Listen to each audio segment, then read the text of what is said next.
High friends, welcome back to Cherylaj's kitchen. आंब्याचा season चालू झाला आहे आणि त्यासोबतच उन्हाळाही चालू झाला आहे. मग थंडगार आईस्क्रीम ही झालीच पाहिजे. तर आज आपण बनवणार आहोत मँगो मलाई आईस्क्रीम. ती पण विदाऊट व्हिप क्रीम वापरता या अदर कोणती क्रीम वापरता. घरच्या साहित्यापासून एकदम झटपट होणारी आईस्क्रीम. तर चला वेळ न वाया घालवता रेसिपीला स्टार्ट करूया. त्याआधी चॅनलला सबस्क्राईब केले नसेल तर सबस्क्राईब करा आणि बेल आयकॉनला क्लिक करायला विसरू नका. मँगो आईस्क्रीम बनवण्यासाठी आपल्याला लागणार आहेत 2 आंबे. हे आंब्यावरचा आपल्याला थोडंसं वरचा भाग असा कट करून घ्यायचा आहे. हा कट करून टाकून नाही द्यायचा आहे. पुढे आपल्याला लागणार आहे. आता यामधील बाटा आपल्याला काढून घ्यायचा आहे. तर तुम्ही इकडे बघू शकता मी कशा प्रकारे बाटा काढत आहे. पकडने खेचल्यास हा लवकर बाटा निघतो. आता इकडे माझा बाटा काढून झाला आहे. याला आपण एका ग्लासावर ठेवणार आहोत जेणेकरून तो बॅलन्स राहील. अशा प्रकारे मी दोन्ही पण मँगोचे बाटे काढून घेते. आता आपण बनवूया मलाई. तर मलाई बनवण्यासाठी आपल्याला लागणार आहे 2 कप एवढे दूध. जर हे कप नसेल तर तुम्ही बाटीच्या साहाय्यानेही मेजरमेंट करू शकता. तर 2 कप दुधामध्येच आपण ॲड करणार आहोत 3/4 कप एवढं कंडेन्स मिल्क. हे सर्व आपल्याला गॅसवर न ठेवताच खालीच ठेवून ॲड करायचं आहे.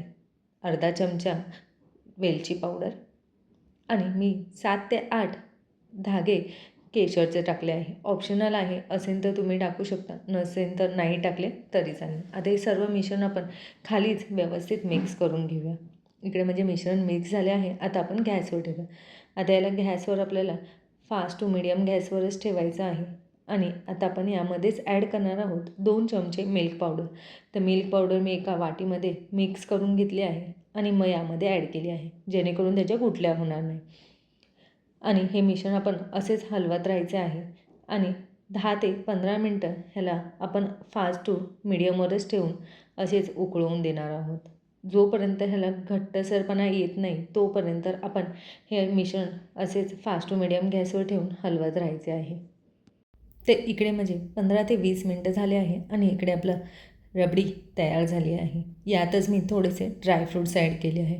तुमच्या आवडीनुसार तुम्ही ड्रायफ्रूट्स ॲड करू शकता. मी इकडे काजू बदामचा वापर केला आहे. आणि हे मिश्रण आपण परत एकदा एकजीव करून घेऊया. आणि तुम्ही इकडे बघू शकता हे कशा प्रकारे घट्ट झाले आहे आणि ह्याची मलाई मस्त रेडी झाली आहे. आता हे आपण गॅस बंद करून हे जे आंब्यामधील बाटा काढून घेतलेला त्यामध्ये आपण हे स्टफ करणार आहोत. याप्रमाणे दोन्हीही मँगो आपण स्टफिंग करून घेऊया आणि पॅक करून आपण फ्रीजमध्ये ठेवणार आहोत 3 ते 4 तास. आता जे वरचं कवर होतं आपण स्टार्टिंगला काढलेलं ते पण ह्याला लावून पॅक करून ह्याला 3 ते 4 तास आपण फ्रीझरमध्ये ठेवणार आहोत. आता हे आपण फ्रीझरमध्ये ठेवूया. जर तुम्हाला अशा प्रकारे नसेल जमत तर तुम्ही ह्या पद्धतीनेही आईस्क्रीम बनवू शकता. तर मी इकडे मँगोचा पल्प काढून घेतला होता, मँगो रस काढून घेतला आहे. आता एका भांड्यामध्ये काढून घेतला आहे आणि त्यावरच मी ही रबडी आपली जी मलाई बनवली होती ती सर्व मलाई यावर ॲड करणार आहे. तर तुम्ही या प्रकारेही मँगो आईस्क्रीम बनवू शकता. आणि आता हे पण आपण 3 ते 4 तास फ्रीजमध्ये ठेवून देऊया. यावर पण मी थोडंसं गार्निशिंगसाठी काजू बदाम पिस्त्याचा वापर केला आहे.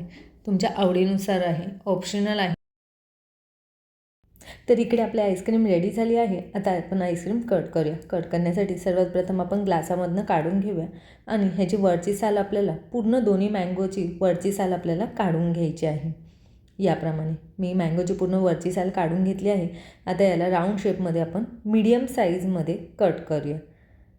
ते याप्रमाणे मी कट करते आहे. तर तुम्ही इकडे बघू शकता किती मस्त दिसत आहे आणि खायलाही खूप यम्मी आहे. तर दोन्ही मँगो आपण कट करून घेऊया याप्रमाणे. हाय की नाही एकदम झटपट होणारी रेसिपी. घरी नक्की ट्राय करा आणि मला कमेंट करून सांगा कशी झाली आहे. तसेच मी जी डब्यामध्ये सेट करायला ठेवली होती ती पण आईस्क्रीम सेट झाली आहे. तिलाही आपण कट करून घेऊया. सुरीच्या साहाय्याने एकदम इझिली कट होते. तर तुम्ही इकडे बघू शकता मस्त अशी आईस्क्रीम दिसत आहे. तर इकडे आपली मँगो आईस्क्रीम खाण्यासाठी रेडी आहे. रेसिपी आवडल्यास नक्की लाईक करा अँड शेअर करा.